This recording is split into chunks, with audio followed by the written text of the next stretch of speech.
Assalamualaikum warahmatullahi wabarakatuh. Kali ini saya akan membahas tentang aplikasi biaya-biaya pajak.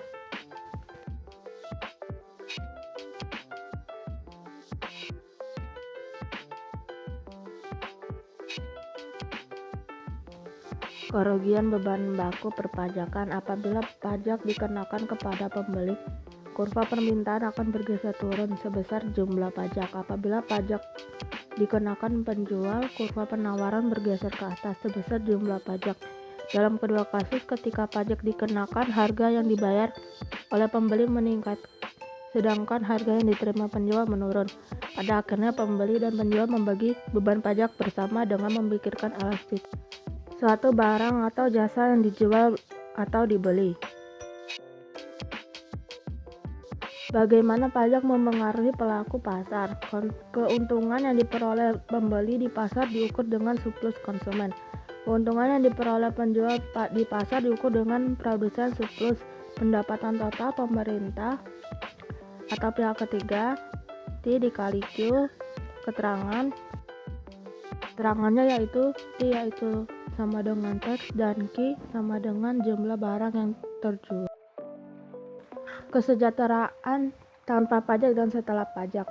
Pajak terhadap sebuah barang mengurangi surplus konsumen sebesar wilayah B plus C dan surplus produsen sebesar D plus E. Dengan penurunan surplus konsumen dan surplus produsen melebihi penerimaan pajak atau wilayah B plus D, pajak menyebabkan kerugian beban baku atau display loss area C plus E. Perubahan dalam kesejahteraan meliputi perubahan surplus konsumen yang bernilai negatif dan perubahan dalam penerimaan pajak bernilai positif. Maka surplus total di pasar turun seluas wilayah C plus E. Artinya kerugian pembeli dan penjual dari pajak melebihi keuntungan yang diperoleh atau permintaan. Turunnya surplus total yang timbul akibat pajak atau kebijakan lain yang merusak pasar disebut dengan kerugian beban baku atau Faktor-faktor penentu kerugian beban baku. Pajak menaikkan harga yang dibayar oleh pembeli sehingga konsumsi pembeli lebih sedikit. Pada saat yang bersamaan, pajak menurunkan pendapatan yang diterima penjual sehingga penjual memproduksi lebih sedikit. Elastisitas penawaran dan permintaan mengukur seberapa besar penjual dan pembeli bereaksi terhadap perubahan harga. Total kerugian beban baku adalah wilayah segitiga. Kesimpulan, semakin besar elastisitas penawaran dan permintaan, maka semakin besar pula kerugian beban baku perpajakan. Pajak barang dan jasa di Singapura, pengaruh dan kerugian beban baku. Pajak barang dan jasa atau Goods and Service Tax (GST), suatu bentuk pajak tidak langsung, pertama kali diperkenalkan di Singapura pada tanggal 1 April 1994 dengan tingkat pajak sebesar 3%.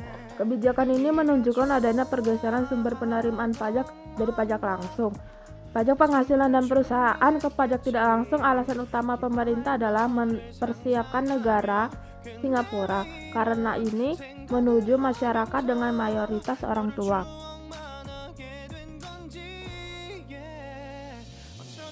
Setelah pajak ditetapkan atau tax, kurva penawaran yang baru, penawaran dengan pajak berputar ke atas dari kurva penawaran tanpa pajak dan tidak bergeser dengan arah yang sejajar. Hal ini disebabkan oleh semakin tinggi pajak dari harga sebuah barang, maka semakin besar jumlah pajak per unit yang diterima. Kemiringan kurva tidaklah inelastis sempurna, artinya kemiringan vertikal. Harga tidak meningkat sebesar jumlah pajak, hanya ketika permintaan inelastis sempurna. Total kerugian beban baku adalah wilayah segitiga antara kurva permintaan dan penawaran. Wilayah segitiga adalah harga keseimbangan awal, kerugian yang diderita konsumen. Ketika kerugian akan ditanggung oleh produsen karena kurva permintaan inelastis, sehingga kerugian yang terjadi karena pajak dibebankan kepada konsumen. Dengan kata lain, konsumen harus menanggung beban lebih besar dari kenaikan harga dengan yang ditetapkan GST. Kesimpulannya, GST merupakan pajak yang ditetapkan untuk semua barang dan jasa sehingga konsumen tidak dapat mengurangi dampak negatif dari pajak melalui substitusi dengan barang atau jasa yang lebih murah atau mengubah pola konsumsi mereka. GST diterapkan mencakup barang dan jasa yang luas. Kecil kemungkinan GST akan memiliki dampak jangka panjang terhadap ekonomi. 말은 해줘야 하는데 mom and